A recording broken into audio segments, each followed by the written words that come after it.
Dolke es un fenómeno en el sentido tanto nacional como internacional. Él tiene una especie de decálogo, y decálogo en el sentido que también son 10.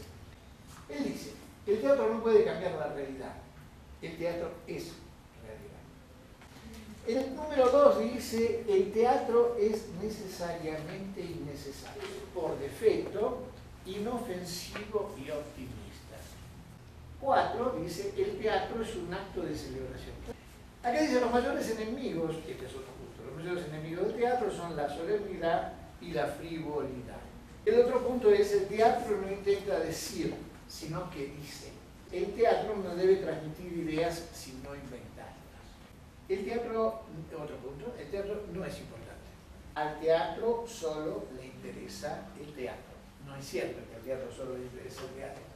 Lo que sí es cierto es que el teatro solo puede transformar al teatro. El teatro es ante todo un juego reglado. El propio Dolke es aquel que establece este decálogo, pero por el otro lado se transgrede a sí mismo en la creación de alternativas. ¿Qué es procedimiento Dolke? Dolke nos explica ahí en sus ensayos que él, como dice ahí, considera que el teatro no tiene que ser para decir ninguna idea, si uno quisiera decir algo simplemente lo diría, que no tiene que ser el teatro para eso, etcétera, etcétera. Y entonces él crea sus puestas en escena a partir de ciertas inquietudes que tiene sobre funcionamientos propios de la escena, ¿no? Tiene obras de teatro donde le inquieta la presencia de los dobles, sobre la inexpresividad del actor, etcétera, etcétera. Y el procedimiento es justo como él explora esas inquietudes que tiene y lo recubre con un planteamiento argumental, anecdótico, para que esas líneas que él está trazando sean como invisibles al espectador y que él pueda ver su funcionamiento a través de esta cobertura argumental.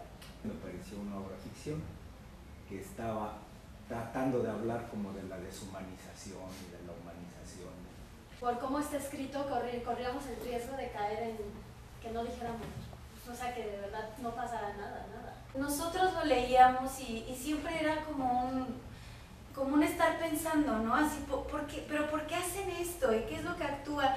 ¿Qué los lleva a actuar de esta manera? Que sí es una obra como de jóvenes para jóvenes, que los adultos lo entienden perfecto porque fueron jóvenes, a pesar de tener tecnologías distintas. Nos enfocamos mucho a contar la anécdota, más que hacer como una traducción propiamente dicha.